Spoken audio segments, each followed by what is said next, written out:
Okay na. Gisa. Hello guys, good afternoon. Ito po yung pinag-abala namin ito guys sa Parañaque, Manila guys. Ayan po. Ayan po yung pinag-abalahan niya. Ayan guys, PWD po pero kumikita po siya ng pera through paglalagay ng lupa sa plastic. Piso po per plastic. Ayan po.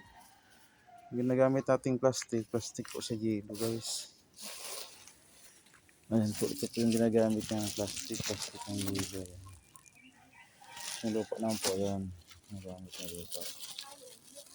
Ayan po. Yung mga nakaano na guys, sa plastic. Ayan po, nilagay po niya dyan. Ayan guys. Yan po yung trabaho niya guys. May bayad po yan piso bawat plastic po nilagay. Konti lang po nilagay natin na lupa bawat plastic para patanim mo na seedlings. Pagkatapos guys, butasan natin yung plastic. Lalagyan na po siya ng mga buto o seeds ng mga gulay. Yan guys ay isang litos. Yan po. Yan yung ating proseso sa pagsisidling o pagpupunla guys. Ito yung pinag-abalahan namin. Yan po yung atong litos guys.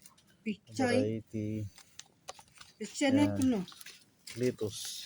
Titos. Yan si litos. Kanikol. Marami ra. Bawasan mo konti. Yan. Di pa, bawasan pa. Ayan. Yan guys, po yung gagawa natin sa kanila. Sabi nila guys, noong unang panahon, pag may pinag-aralan ka, lamang ka. Ngayon guys, hindi na applicable yan. Dapat kung may pinag-aralan ka, magtrabaho ka, magnegosyo. Lamang na po ngayon guys, ang magnegosyo kaysa trabaho lang ng isang trabaho. Kung marami kang diskarte guys at marami kang negosyo, mas marami kang kikitain.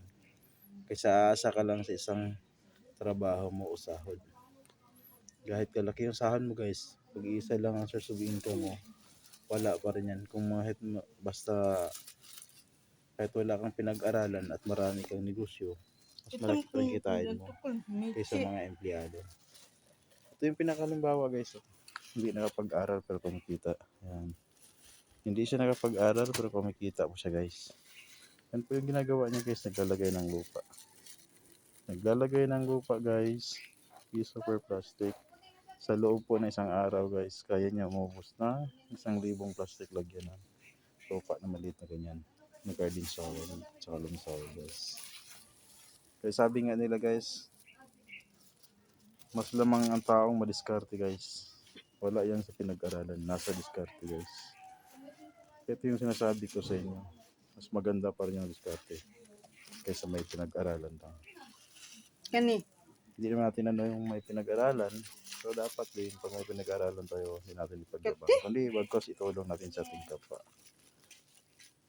Dapat tayo yung maging modelo at leader ng ating komunidad, ng ating bayan na tinirahan.